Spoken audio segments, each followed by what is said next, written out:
Good afternoon, everyone, and welcome to our session entitled The Dark Side, How Fraudsters Use the Dark Web Against the Government. We have a very lively and exciting conversation in store for you today. We are talking about a subject that I think often piques the interest of everyone, because unless you are an actor who's actually engaging in criminal enterprise on the dark web, you often don't know what is occurring on the dark web and how fraud actors are buying and selling information that they can use to perpetrate fraud against government agencies. And so today I have a panel that knows all about this. They spend most of their time working in this sort of underworld.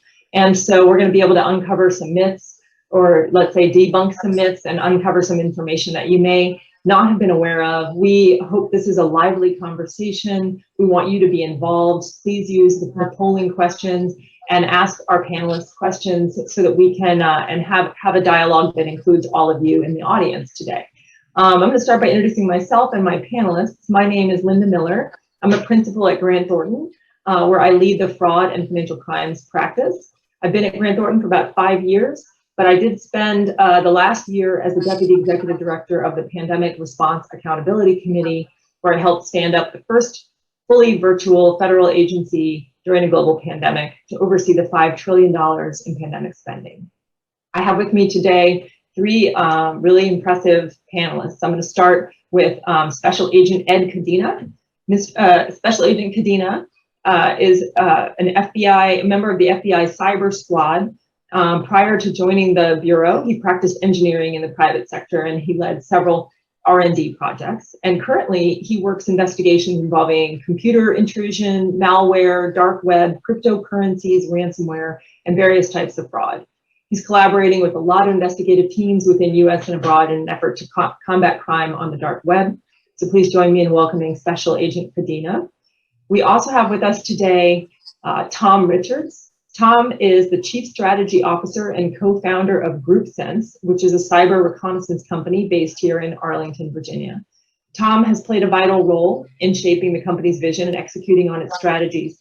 He led the development of the analysis engine that GroupSense uses to conduct all of its cyber reconnaissance operations. Tom has also served as a ransomware negotiator for several organizations, helping reduce victims' payments by 99.7%. And then finally, Rex Booth, who is a senior advisor at the Cybersecurity and Information Security Agency, or CISA, where he focuses on outreach and collaboration with stakeholders. He previously served as CISA's Chief of Cyber Threat Analysis, leading teams to conduct all-source analysis and providing defenders with actionable information to improve their ability to detect and defend against malicious activity.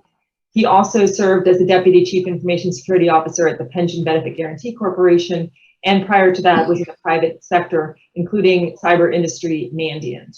Please join me in welcoming my three panelists today. Before we begin, we did want to level set and find out kind of where the audience understanding is of the dark web. So we have two polling questions that I would like to have the audience answer. The first one is, how familiar are you with the dark web? So if you could please all just go ahead and respond to that question, either not at all familiar, somewhat familiar, or very familiar. And I'll give you everyone a minute.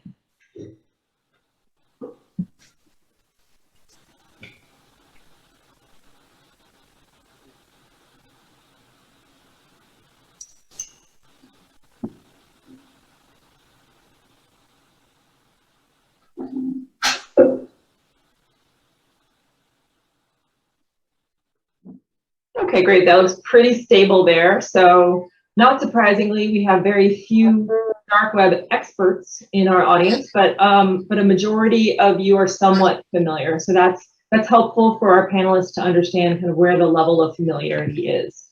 Our next polling question is one that is a little bit more tactical. Do you know how to access the dark web? Do you know how it's accessed?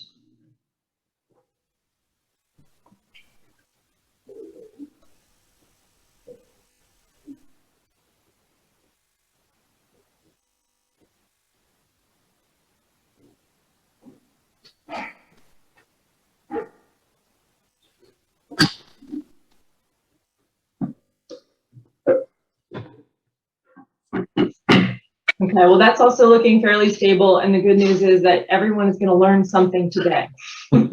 So, or at least close to 90% of you are going to learn something today. It's always a very rewarding feeling as a moderator of a panel like this. So, okay, so I think where I'm going to start then, I'm going to turn this over to Special Agent Ed Cadena. Ed, can you talk a bit about what the dark web is for our audience and give us sort of an overview of it? Sure. I won't, bore everyone with the details and mechanics of connecting to it. It's very simple, and it's something that we can take into the discussion after we all have a chance to go here. But to give you my perspective, thank you for the introduction, Linda. I have worked on a lot of dark web investigations.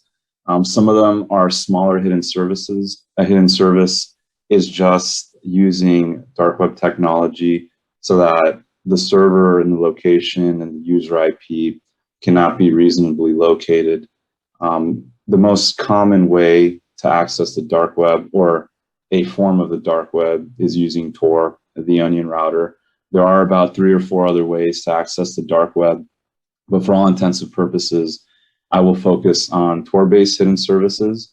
Every dark web market that you see here on this graphic is utilizing Tor. And so Ed, can I just interrupt you really quick? Oh, and of course my dog barked now. You can't, for those audience members who may be wondering if they can just download Tor or even just stumble onto it while they're doing a Google search, can you clarify whether or not we, just regular folks, can just go access the dark web like right now as we're talking? Absolutely. In fact, by the time I finish talking, you could download, install, and run Tor browser and be on the dark web. It's gotten a lot easier to do. It's not illegal. In fact, it has legitimate purposes in certain oppressive regimes that restrict their citizens from communicating with the World Wide Web. Now, the hidden services that we're focusing on here really catch our attention in law enforcement, because it's not just one individual trading goods or services. It's tens of thousands of individuals operating on these bazaars where not only is the user and the customer anonymous, but so is that hidden service. And so here is just kind of a summary of the number of listings that you can see per hidden service. The name of those hidden services are on the far left. And those listings can range from anything, as you'll see later today, from firearms, drugs, fentanyl, to sometimes assassination services, ricin, poison, explosives, you name it. Anything goes in a lot of these markets. And some of them have their own restrictions.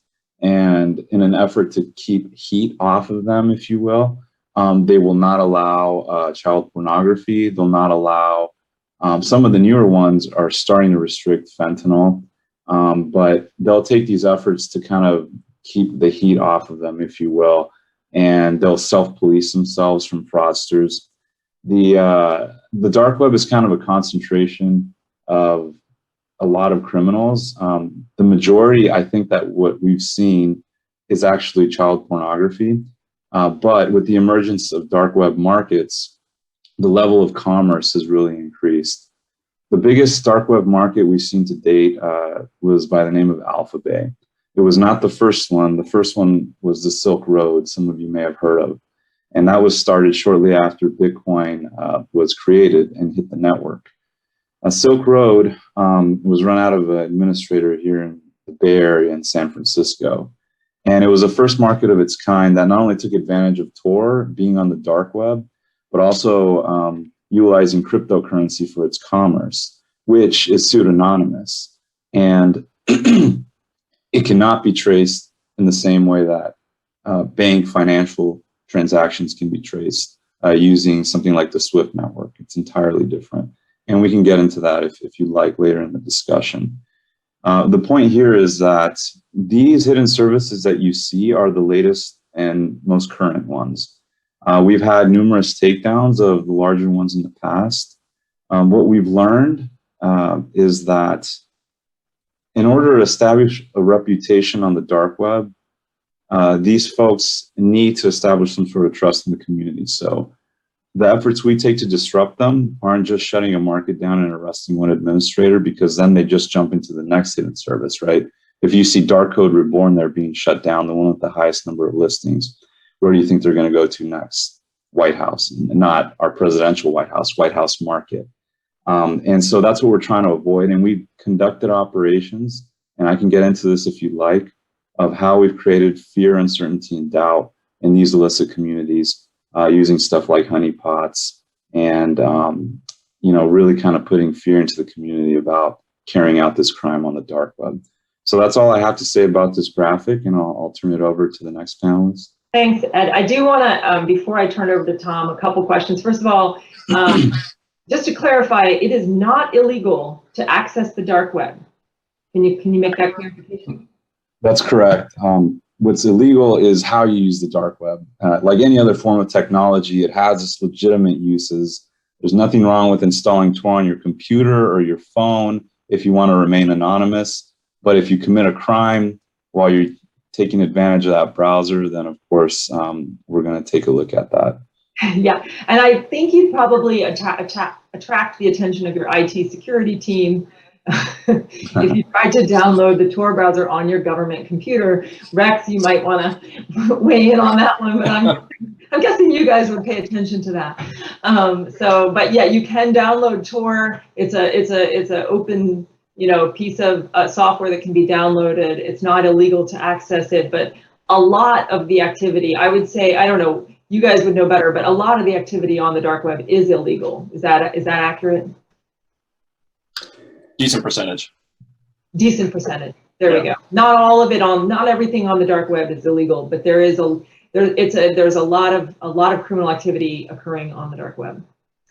Okay, thank you. And then another, because I'm just going to ask some of these questions while they're in it. If you were to access the dark web, would you be easily detected and identified? And I think that maybe the question would be like, obviously in your agency, I would say yes, right? So there's probably a difference between accessing the dark web on your personal computer versus accessing the dark web with your government issued laptop. Rex, do you want to just jump in on like rules around accessing the dark web on your government issued laptop, which I'm going to assume is probably the answer would be no, except under some very unusual circumstances? Yeah, I think that's about right. So yeah, the rules are going to vary depending on the agency. There are certainly use cases where the use of Tor or any other kind of dark web browser or proxy makes sense in order to just accomplish the mission that you're trying to accomplish. But generally speaking, I mean, the rule for government furnished equipment, whether it's a phone or a laptop, if it's not necessary for you to do your job, probably shouldn't install it. And that especially applies to tools like Tor that give you a heightened sense of anonymity in terms of the activity that you're undertaking.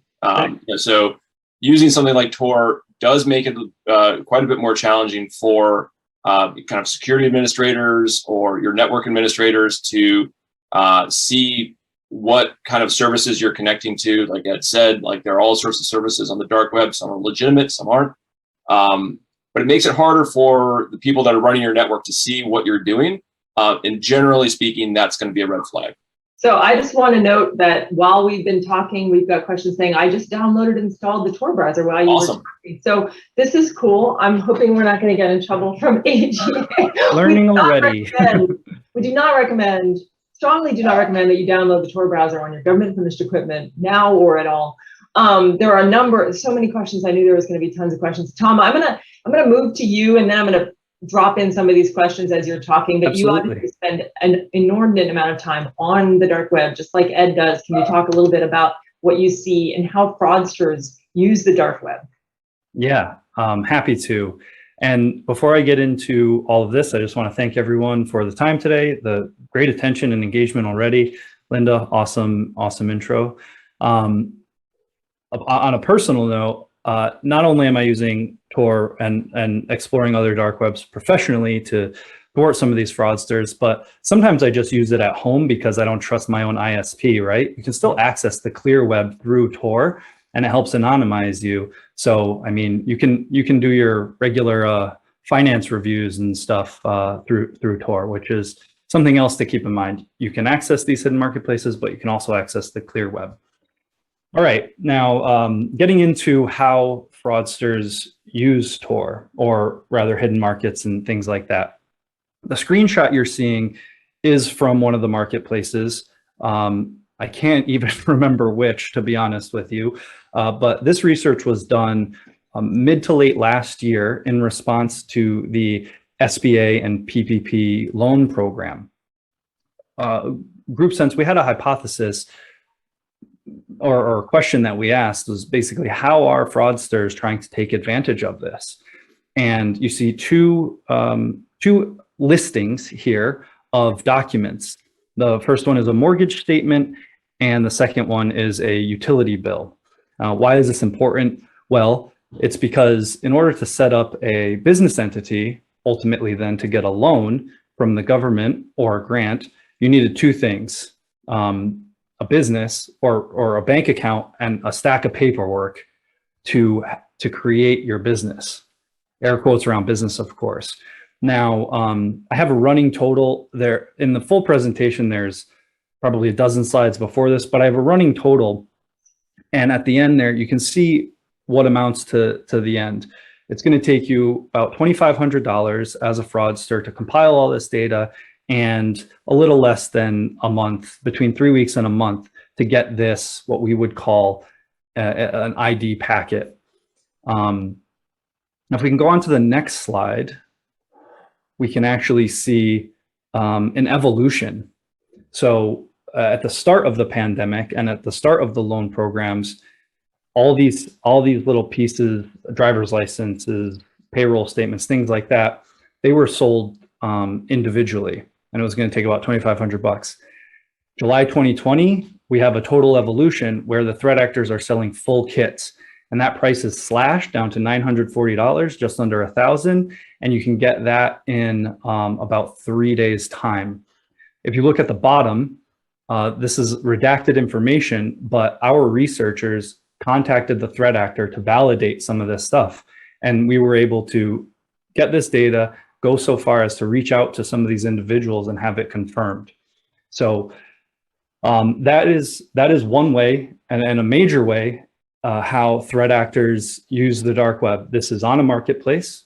Now, Ed said, and many of you are already on there, but it's not something you can really stumble into. It's not like a quicksand pit, right? Just because you're on Tor or connected to the Tor network doesn't mean you can interact, you know, and you're prepared. You have the infrastructure, like the Bitcoin wallet and the identities and false identities or sock puppets that are really required to function amongst these communities. So if you just kind of go on one of these marketplaces and ask for something, you're going to look like the guy standing in Times Square. Like, does anybody have drugs? Are there drugs here? Unrecommended. Good to know. Yeah, definitely not recommended. One thing I will say about this is a lot of this information is stolen. You know, threat actors are in businesses exfiltrating data. But we have also seen entries, quite scary entries, where disgruntled employees are advertising their access to data on these marketplaces. So they're saying, you know, I'm in this position, I have access to these sort of documents. Is that helpful? There are other situations where, and we've seen this, where threat actors will recruit employees on something like social media. I saw one instance where a popular hardware retailer was being, the threat actors were trying to compromise them, trying to get people to install malware for them, just because these people were saying, hey, look at me in my new vest. Don't I look good in this color? And the fraudsters were recruiting that way, like, hey, you want to make a little extra money? So does this sort of fraud work? And this screenshot is something that we gathered from a reconnaissance effort where we were in a private chat. We were able to infiltrate this chat, get access, And we have a few people here talking about trying to get documents. And then if you see right in the middle, 614 there, someone is claiming that they have an $800,000 SBA payment pending. And there's other information, other screenshots that we have in this research that shows other deposits being made, pictures from bank accounts, things like that. And they have no evidence of being doctored or anything. So it's quite a scary scenario when you think about it. Thanks, Tom. So we're going to move away from the slides now and just have more of a conversation among those of us that are on this. And I want to move to Rex for a second. There are so many questions. The audience is really interested in a lot of the details, and we'll get to some of those. But so when we're talking about how fraudsters use the dark web, we know that data is the currency that threat actors are using today, right? Fraud is being perpetrated primarily through stolen data, and the ability to manipulate and leverage the stolen data to commit fraud. Rex, can you talk a bit about what you're seeing from the CISA perspective, and then what CISA is thinking about helping agencies do to protect themselves? Yeah, sure. So, so first, I think a little bit of context from a CISA perspective. We are the kind of the nation's risk manager. So we are focused on securing national interests from a kind of a national critical functions perspective. Also, our critical industries as well, and infrastructure. And so we're more of a consumer in this transaction, whereas, Ed and Tom are kind of hands-on keyboard in the dark web, actually cultivating and gathering, knowledge on the ground. We're looking at pulling it out from, our partners, whether they're private sector partners, government partners, or elsewhere, and making sure that we take that information and propagate it to our stakeholder community in a way that they're able to kind of take action on it in order to prevent bad things from happening. So, in terms of what we see, I think, Ed and Tom touched upon it, in their statements. Really the evolution of the use of the dark web just reflects the evolution of cybercrime in general. So whereas, let's take ransomware, for example. Ransomware used to be what we would call spray and pray, right? Where it's untargeted, it's just looking for vulnerable systems that you can lock up. It doesn't really matter the size of the system. It could be your personal laptop or your grandmother's personal laptop, or it could be an enterprise system. They're just looking for something that they can lock up in order to extract a ransom payment.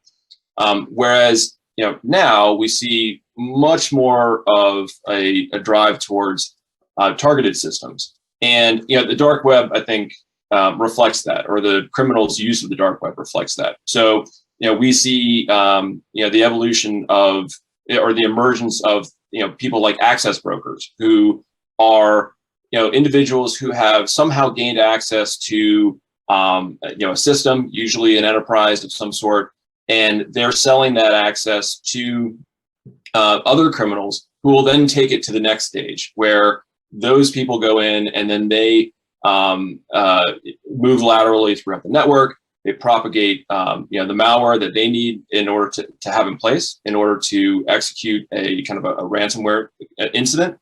And then there may be other people that come along as well. So other players like malware as a service, or anti-malware services that stood up. There's a lot of different niche players now involved in the crime itself, and you see the emergence of those populations on the dark web selling their services, selling their wares. So it's not just hey, I've got some data that I want to sell.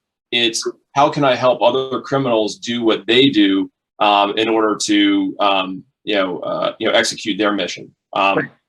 Rex, would you say it's effectively a supply chain, like a formalized supply chain? Yeah, for sure. And it's fascinating to watch, right? Because there's so many aspects of the criminal enterprises that reflect good business transactions, right? So for a while, it was a reasonable truth related to ransomware that that the industry was based on trust, right? Because if your system gets locked up, you want your, I guess as a fraudster, you want your victim to trust that they will have their files unlocked if they pay the ransom. And if that trust doesn't exist, you're not going to get paid. You're not going to get your ransom. The whole business model breaks down, right? And so, so you see these parallels between legitimate business practices and fraudulent business practices, and they have become increasingly, I guess, what's the opposite of divergent? Convergent, yeah. So they're coming together in really, I think, fascinating ways. It's a sociological study as much as it is anything, I think. So let's get to, because boy, I tell you what, we could go down a rabbit hole. There are so many questions about people's individual, data being sold and things like that, which we'll get to. But more broadly, why we're here, right? The AGA Fraud and Control Conference is about how is fraud being perpetrated against these agencies, and how is the dark web, facilitating that. And so what I'm hearing, to wrap up this first piece of this discussion, is that they're trading, they're buying and selling information that they've stolen, whether that is or manufactured, right? Which could be counterfeit documents, it could be stolen documents that would allow them to represent themselves to an agency in order to get something that they're not entitled to. That would be the SBA examples, right? A lot of documents being bought and sold on the dark web to fraudulently obtain loans. And then of course we know another big pandemic fraud scheme involved just buying and selling identities, which were then used to perpetrate fraud against pandemic unemployment assistance, the unemployment insurance programs across all the states, right? So we know that buying and selling social security numbers, buying and selling credit card data, personally identifiable information is a very lucrative thing for fraud actors today, and that they're using the dark web as a way to gain access to these things in order to then defraud the government agencies in a variety of different ways. Is that a fair characterization? Okay. So from my perspective, yeah, I think so. And I think in my mind, there's a couple different delineations of how that fraud takes place, right? So it may be, the examples that you're describing is kind of a fraudulent interaction with a legitimate service that the government provides, right? So, SBA loans, for example. But then I think the flip side of that is targeting the government for the kind of the data or the services that it affords to the general public. So, for example, earlier this year, there was private sector reporting on a kind of a data broker that was offering kind of passport records, right? So you give somebody a name, or you give this broker a name, and they will return like the full, passport record of that individual, all their personal identifiable information, where they've been, et cetera. And so it's not just the, how do we defraud the government, but how do we also use the resources of the government for other activities, which is concerning to us. Right. Okay, that makes sense. So I want to go back to Ed. We're going to talk a little bit about sort of how things have changed and evolved. But Ed, there are some questions specifically for you. One, you referred to a honeypot, and that got the attention of 17 members of our audience that wanted to know what that was. So could you start by answering the question of what is a honeypot? Sure. So a honeypot, the analogy is you want bugs to come to it. You want criminals to come to what appears to be, something that's lucrative. In the cyber world, that refers to essentially a trap. And forward me the name of these 17 users, and I'll let them know if they were caught in this trap. And also all the names of everyone that downloaded Tor. No, it really doesn't matter. I know some people think that they get put on a watch list if they use Tor. Again, it's only if you abuse the technology to do something illegal.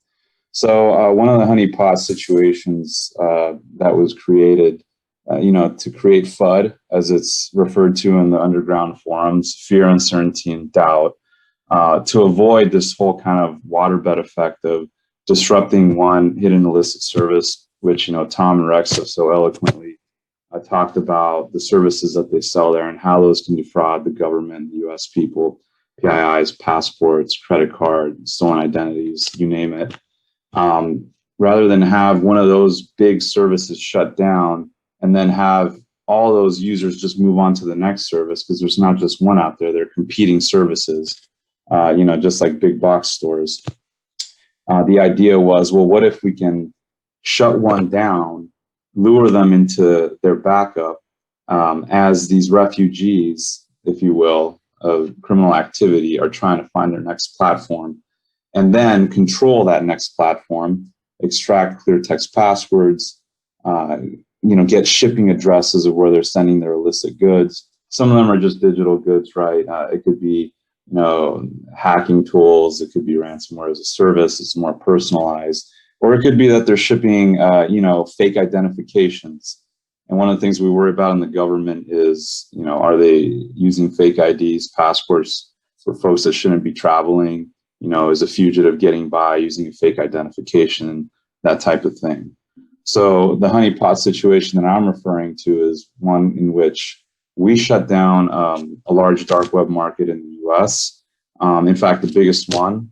And all those users we knew, as we've seen before, as we've seen with the Silk Road and as we've seen countless times before, we'll move to the next biggest one. The next biggest one at the time was Hansa Market.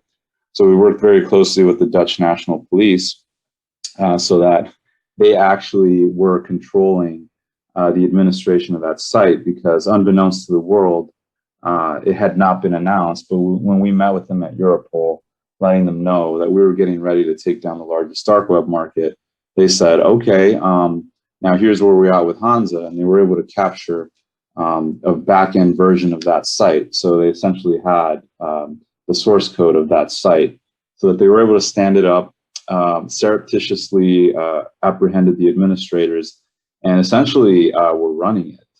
Now, of course, a lot of the laws internationally will not allow law enforcement to ship out stuff like fentanyl, firearms, or assassination services. So they had to kind of pare that stuff down.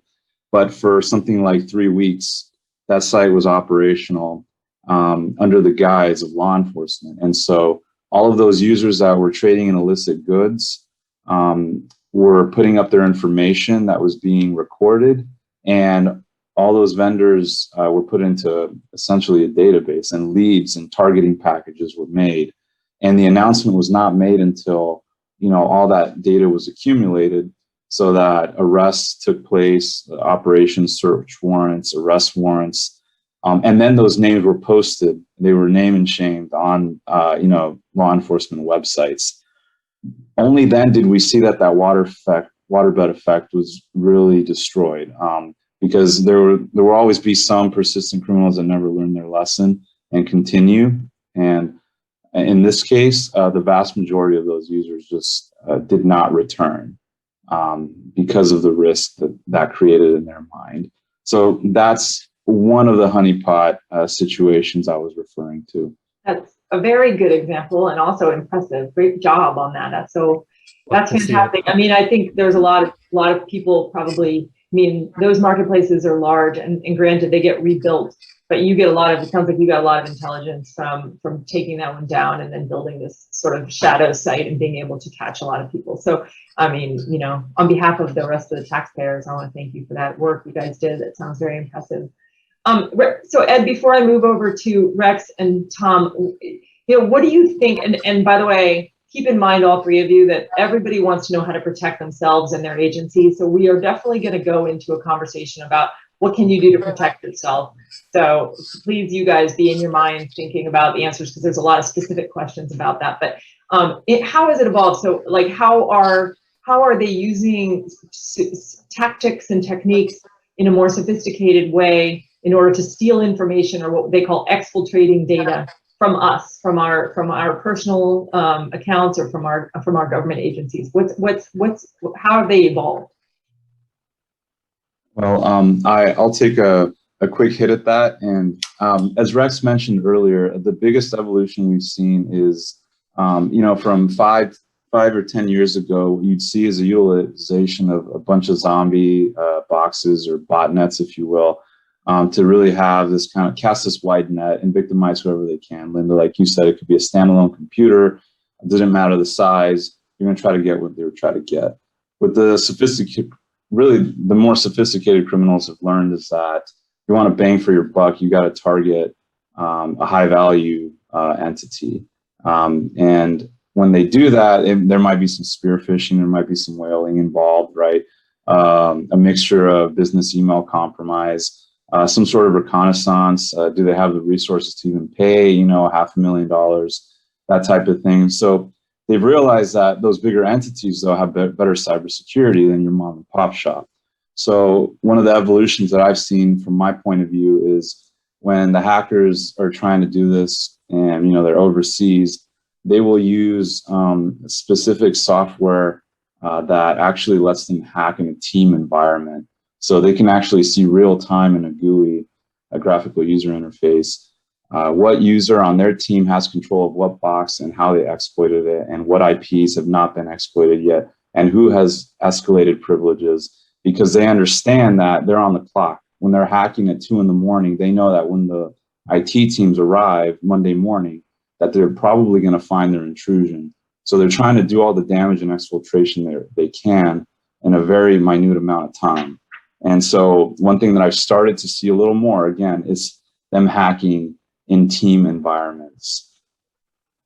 That's sort of troubling. Okay, thanks for that. I'm going to have Rex talk a little bit about this, and then Tom, we're going to go to ransomware. A lot of questions about ransomware. So let's start with Rex responding to this concept around how things are evolving. Yeah. So so how to protect your clients or your enterprise from this? So I think one of the consistent themes of today is that Tor is not, or the dark web in general is not inherently like bad, right? So it's just a tool, and I don't think there's anything to fear from the dark web itself. So when it comes to how do we protect ourselves from what's going on in the dark web, it really comes back to the basics of cybersecurity that we've been preaching for years and years and years, which is basic cyber hygiene, good user awareness, patching, please, patch. And so those kind of standard best practices for cybersecurity will get you a long way in protecting your assets, your enterprise.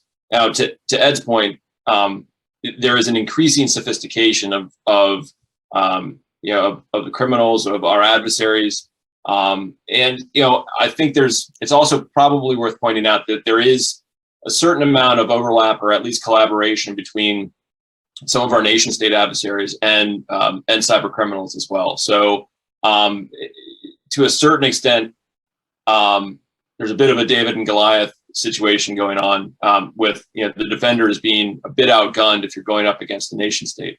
That said, making sure that you have good monitoring in place, making sure that you have good awareness of what's going on within your network, what normal looks like versus what abnormal looks like. All these basic steps are how you avoid having your data end up on the dark web. Okay, thanks. And I think we're getting close to time. Tom, before we get into ransomware, a couple things some people are interested in, and this is pretty timely. Are you seeing an increase in vaccine? What are you seeing on the dark web right now when it relates to fake vaccine sites and things like that? That was something someone was interested in. And so I'm just going to ask you a few questions, Tom, that are coming in around, let's see, no, that's not necessarily one for you. Fraudulent vaccine passport sites, are you seeing that on the dark web? I'm going to add, Ed, I've got a couple specific questions for you. And then is Google on the dark web? These are questions, Tom. Can you answer these? Sure. Yeah, so quickly about pandemic and vaccine related fraud.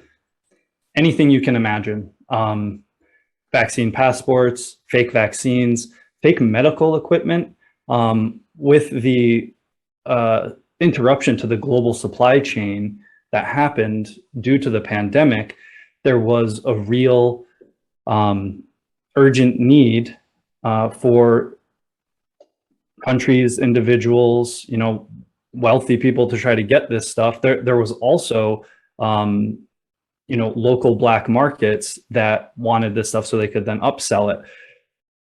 Fraudsters took advantage of that to sell nothing or sell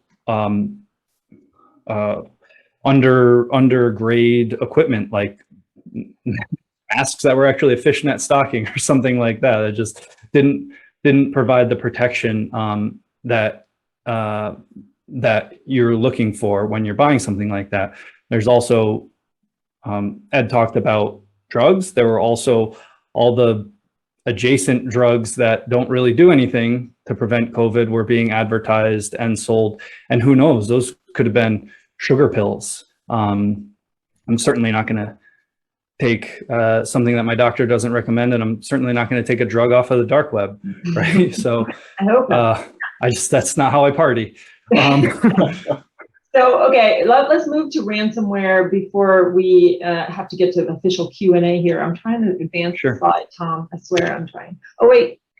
Is this We'll just go back one step. Yep, this is a great slide, and I'll be very quick about this stuff. This is another sort of marketplace, and this is a data access marketplace. Now, with the pandemic, we've seen an incredible uptick in, or rather, the networks of agencies, enterprises, everyone have become a lot more porous.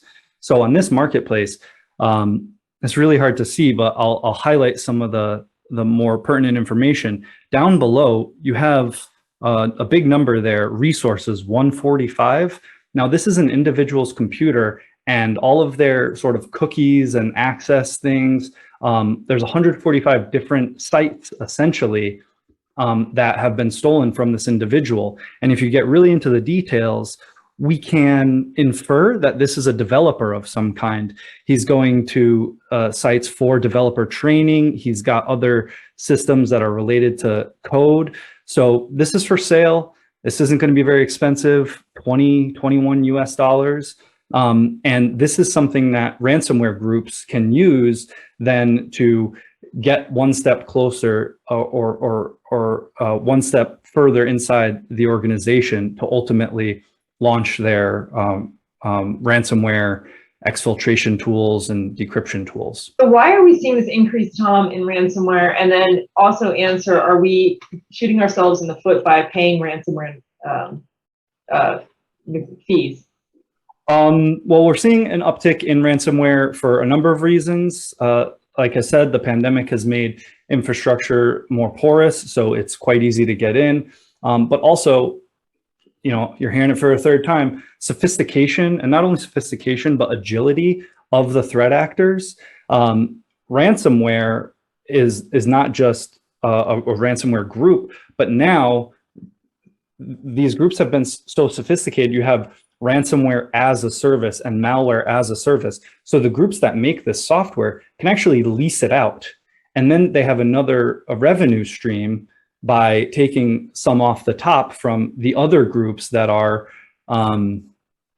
it's like a franchise model of ransomware.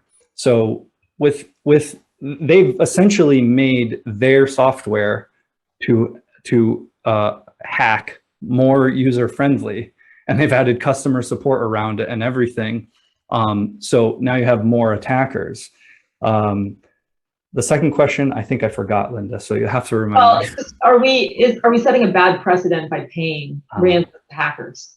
The official stance of the US government, I will leave to Ed. As a private business and someone who does ransomware negotiations, I believe it is a business decision. Of course, anytime you pay someone who is extorting you money, they are motivated to extort more or extort you even again. However, you have to take into consideration the impacts it could have if you don't pay them and get operational again. Some of these organizations are completely offline. They're serving other businesses. We have healthcare. One of our clients was a charity, breast cancer charity in a country where that topic is extremely taboo. So this is a private service, and they go around the country and they help families, they help facilitate care for people. You know, that's a really important service in a place that is underserved. Yes, that's a great point. So this is another slide, Tom, is another ransomware slide. Correct. Yeah, this is Conti. You may have heard about Conti in the news. They're one of the probably most prolific ransomware groups. They have what they call a news site, but sort of we in the business have dubbed it a shame site. And on the Conti site here, they have over 500 organizations listed going back well into 2020 and probably even 2019 at least. The dates start to get funky, but you can see it's heavily redacted. I apologize. I just didn't want to air anyone's dirty laundry, but you can see each of these tiles is a listing, and it has the information about the organization that's been compromised. What I find extremely concerning here is the progress bar down below, that green little bit. It says publish 10%, publish 10%. The ransomware groups, they often will post the organization first as a way to sort of tighten the screws, and then they'll start to publish information to scare the victim organization. So it's all about gaining leverage progressively. And, you know, in a couple of days' time, this might go up to 20, 25%. If you look at the tile all the way to the right, you see that this is added by the threat actor. We are looking for buyers or data of this company. English isn't so great there. That's just what you should expect, but this is an open advertisement that says, hey, the subtext is the negotiation didn't go so well, or these guys aren't playing ball, so we're looking to sell this. And the same goes for that notice across the top. Like, just because you're not listed doesn't mean you're not in trouble. They're sort of threatening. We'll remember you. We never forget. Okay, that's cheery. We have a bunch. I want to move into some of these questions from the audience again. And this is for anyone, so any of you three can answer this question. Is two-factor authentication access doing a good job of preventing breaches and data leaks? How successful is multi-factor or two-factor authentication? Rex, you might be well suited to answer that one. Yeah, it's huge. And so, it should be considered a foundational element of any enterprise security. And it makes a gigantic difference in terms of a criminal's ability to get inside of a network. It's not necessarily foolproof. There are ways that criminals and adversaries can kind of navigate their way around it to some degree, but it makes their job a lot harder. And ultimately, as security professionals, our objective is to raise the cost of operations to the adversary, and it does a really good job of doing that. Okay, so great, thank you. That's a follow-up question to you. Is how this is a question that's got the most people want to know about, so we're going to answer it. Is how do you find out if your credit card number, Social Security, or other PII are available on the dark web? Tom, you got this? I was just going to say, yeah, you can call us. You're not supposed to know that. Oh, right. For free consultation. There, now it's not a sales pitch. There are a number of services out there. There are a number of compilations of breach data. I will recommend, they're all sort of the same, but if you have something like LifeLock or Identity Force or whatever, they tap into this so they can help tell you. I will tell you that it already is. All of your data is out there. I'm sorry to bring the bad news, but I could probably pick somebody at random and find their Social Security number within a half an hour, email address, phone number, and some of this stuff is listed publicly. The US does a terrible job of protecting the phone numbers and addresses and things like that. So there's services that will scrape you off of those sites. I don't know if you've heard of People Finders and Spokio. Tom, that there are companies that will give you a score. I think even some banks are doing this, and you might know about this. They'll say, like, here's your here's your risk level based on how many breaches you've been involved in and the level of personally identifiable information that has been exposed about you individually. So like, you know, my score might be out of 100, I might be like 10 because I'm really good at like my, you know, changing my passwords and things like that. Whereas someone else's score might be like 99, and that means they're high risk because maybe they just use ABC123 on every single website that they go to. So, you know, I think there are those kinds of vendors out there that will score your personal risk. And Ed, do you have any knowledge about those kinds of things for individuals? Yeah, and I can't, from the government perspective, recommend any of those companies, but yeah, there's 4 or 5. Linda, I know you're already testing one out based on our chat earlier, and they're super cheap and they're super worth it. If you even just take the time to Google your own name, I've done this personally. I'll check to see where it hits, and you know, if it's like White Pages and other services like White Pages that lists your current and former addresses and phone numbers, you can make a simple request. It takes a minute to have your information removed, and within a couple of days it should be gone. So I think everyone listening should do that. Now, for those of you that did download the Tor browser, and I think someone asked, is Google on Tor or on the dark web? Not really. If the question was, is a search engine like Google on the dark web? No. What distinguishes the dark web from the clear web is that it's not indexed. You know, from the days of Netscape and Yahoo search on, the internet started to be indexed, which just means that it can be searched in a more reasonable and efficient manner. But there are search engines such as DuckDuckGo within the dark web that kind of emulate some of that. So it does make it a little easier to navigate through where you're going. But there's not like a Google search bar with the same results you would get. So that's what I recommend. Just do a search of your name, remove what you can on the clear web and on the dark web. On the dark web, you probably won't be able to remove it, but at least you can know what account to change your passwords for. Great, thanks. I believe we're out of time now. I think the session's only scheduled to go until 3:25. So I'm going to have to thank everybody. There are still a number of questions that I didn't get to, but we will do our best to send out answers to those people that have those questions. But I want to thank my panelists, and I want to thank the audience for such a lively and interesting discussion today about the dark web. So with that, I'm going to sign off, and thanks everybody. Thanks all. Thank